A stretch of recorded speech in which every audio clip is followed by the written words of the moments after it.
102.6। जी हाँ, 102.6 मेगाहर्ट्ज पर मैं हूँ चांद मोहम्मद और कार्यक्रम है गुड मॉर्निंग इंडिया। और हम इस कार्यक्रम में इस महीने आपको बहुत सारे ऐसे व्यक्तित्व से रूबरू करवाते हैं जिन्होंने अपने क्षेत्र में एक अनोखा योगदान दिया है। और क्योंकि 8 मार्च को हम अंतर्राष्ट्रीय महिला दिवस मना रहे हैं, तो उसी से संबंधित हम आपको किसी न किसी एक महान व्यक्तित्व से मिलाते हैं। तो आज जिनके साथ हमारी चर्चा हो रही है वो कौन है? मैं बस यही कहूंगा कि उन्हीं की काव्य संग्रह में से एक पंक्ति है कि हर गीत में एक साज होता है, हर गुनाह के पीछे एक राज होता है। तो इन दो पंक्तियों में इतना जो मर्म छुपा है, उस मर्म को खींचकर बाहर लाने वाली जो शक्ति है वो है डॉक्टर वर्तिका नंदा, जिन्हें स्त्री शक्ति तथा भारतेंदु हरिश्चंद्र सम्मान से भी सम्मानित किया गया है। नमस्कार मैम। नमस्कार जी मैम, आपने इस तरह का जो एक क्षेत्र चुना जो बिल्कुल अपने आप में अनूठा है, अनोखा है, क्योंकि आमतौर पे हम कहते हैं कि जहां रवि नहीं पहुंचता वहां कवि पहुंचता है, परंतु आपने ऐसा क्षेत्र चुना जहां ना रवि पहुंच पाता है ना कवि आसानी से पहुंच पाता है। तो आपके मन में ये विचार कैसे आया? देखिए, जेल पर काम बहुत सालों से हो रहा था।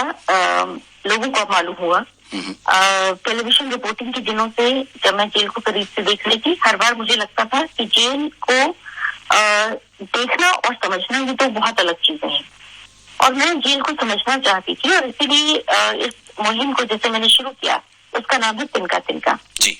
तो तिनका के तहत शुरुआत हमने तिहाड़ से की, क्योंकि दक्षिण एशिया की सबसे बड़ी जेल है और बहुत सारी चीजें वहां से निकल कर आई। एक किताब के अलावा एक दीवार जो आज भी जेल के बाहर की मुख्य दीवार है, जहाँ से लोग गुजरते हैं, और एक बड़ी सी पंक्ति लिखी हुई पढ़ते हैं, सुबह लिखती हूँ, शाम लिखती हूँ, तन्हाई में बैठी मैं तेरा ही नाम लिखती हूँ। फिर वहां पर एक थीम सॉन्ग जो आती यूट्यूब पर है, और उसे तिहाड़ के बंदियों ने गाया था।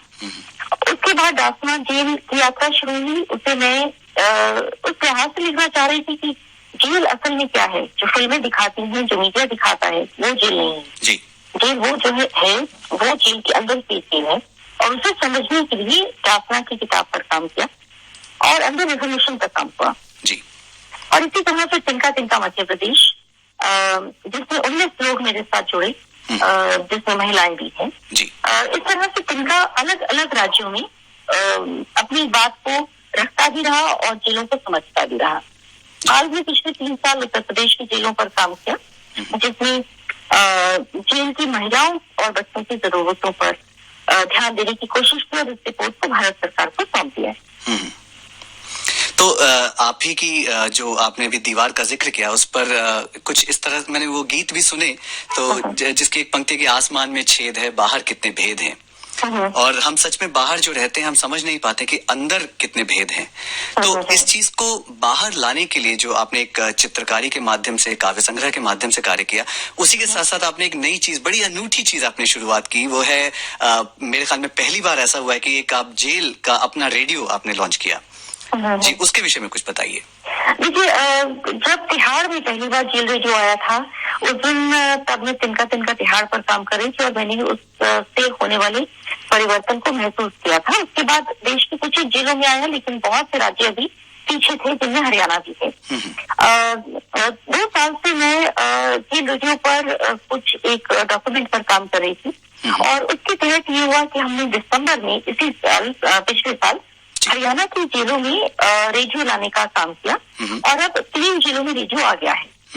सबसे पहले हमने जिला जेल पानीपत, उसके बाद जिला जेल फरीदाबाद, और अभी 3 दिन पहले केंद्रीय कारागार अंबाला। इन तीनों जिलों में तिनका तिनका की पहल पर जेल रेडियो आया, जिसे हरियाणा के जेल मंत्री ने उसे इनॉग्रेट किया, एसीएस होम ने किया और डीजी प्रिजन्स ने किया, और बहुत बड़ी दुनिया को बदलते हुए मैंने अपनी आंखों से देखा। हमने इसके लिए 21 बंदी चुने थे, उनको मैं ट्रेन कर पाई। और जो अम्बाला की जेल है, खासतौर पर वो इसलिए ऐतिहासिक जेल है कि वो हरियाणा की तो सबसे पुरानी जेल है ही, भारत की पहली फांसी भी इसी जेल से हुई थी। अच्छा। जो नाथुराम गोडसे की फांसी थी, और आजाद भारत में अब तक 29 फांसी वहां पर हुई है। तो उस बैकग्राउंड से भी इस जेल में रेडियो का आना एक बड़ा कदम था। जी मैम, वाकई बिल्कुल बहुत ही अनूठा एक आइडिया है आपका, और मैं बड़ा उत्सुक हूँ इस बात को जानने के लिए, इस कार्यक्रम के लिए जो वहाँ के जो इनमेट्स हैं, जो कैदी हैं, उनकी उत्सुकता और योगदान कितना रहा है? बहुत ज्यादा। पहले तो उन्हें समझ ही नहीं आया कि क्या होगा। ये बिल्कुल वैसे ही है जैसे कि बाहर के लोगों को भी समझ में बहुत ज्यादा नहीं आया कि जेल का रेडियो क्या है, और बाहर की दुनिया को समझाना असल में तिनका तिनका का मकसद है ही नहीं। हम जुड़ना चाहते थे अंदर की दुनिया से और उनकी जरूरतों को पूरा करना चाहते थे। तो ये रेडियो उनकी अपनी दुनिया है। मैं उन्हें ट्रेन करती हूँ, बताती हूँ कैसे इस पर काम करेंगे, और हमारी लगातार बैठक होती है, हम मिलते रहते हैं, और ये कंटेंट अपने आप तैयार कर रहे हैं। ये उसके प्रोड्यूसर खुद हैं, महिला और पुरुष दोनों जुड़े हैं, और हर रोज अभी तो हम 1 घंटे का ब्रॉडकास्ट कर रहे हैं। धीरे धीरे इसका समय बढ़ेगा, और जब से ये रेडियो आया है, मैं तो ये देख रही हूँ कि जेलों में शांति आ गई है पहले से कहीं ज्यादा। कोरोना के दौर में जब उनकी मुलाकातें बंद थी, ये रेडियो उनका सहारा बन गया है, और हम अभी तिनका के जरिए इस पूरी जो इसका जो इम्पैक्ट है उसे भी हम मॉनिटर करने की कोशिश कर रहे हैं, ताकि हम और नए बदलाव ला सके। जी मैम, आपका जो नाम है वो भी बड़ा अच्छा है, तिनका तिनका, और आपकी एक तिनका तिनका जोड़कर एक परिश्रमी चिड़िया जिस तरह से अपना पूरा घोंसला तैयार करती है, और आपकी बातों में भी जो ऊर्जा है और जो परिश्रम है वो साफ झलकता है। तो इस ऊर्जा के जरिए जो आप ये कार्यक्रम चला रहे हैं, उसमें महिलाओं का विशेषता क्या योगदान है? काफी ज्यादा। असल में जो जेल की महिलाएं होती हैं, उन्हें पूरी दुनिया छोड़ देती है।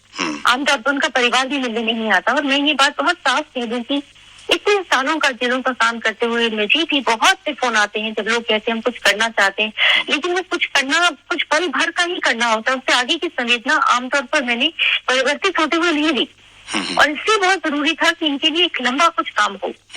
तो ये सजा याफ्ता महिलाएं भी हैं, अंडर ट्रायल महिलाएं भी हैं, और इनको जब हमने ट्रेन किया, इन्होंने जो इनकी भागीदारी की, जिस तरह की चीजें इन्होंने लिखकर दिखाई, वो तो खुद मेरे लिए बहुत हैरान करने वाली बात थी। अभी कई और नई महिलाएं भी इससे जुड़ेंगी, और वो अपनी पसंद के कार्यक्रम बनाएंगी जो वो सुनना चाहती हैं, क्योंकि हम ये ध्यान रख रहे हैं कि बाहर की दुनिया के पास इनके लिए समय नहीं है, और शायद समझना भी नहीं है, इसलिए उन्हें अपनी शक्ति को खुद समझना है। तो तिनका इन बंदियों को ये बतलाने की कोशिश करा है कि अच्छी नियत के साथ, ईमानदारी के साथ और अपनी जिंदगी में बदलाव लाने के मंत्र के साथ अगर वो आगे बढ़ेंगे, तो मेरा ख्याल है जो आध्यात्मिक शक्ति है वो भी उनका साथ देगी। ये पूरा काम पूरी तरह से आध्यात्मिक है जी।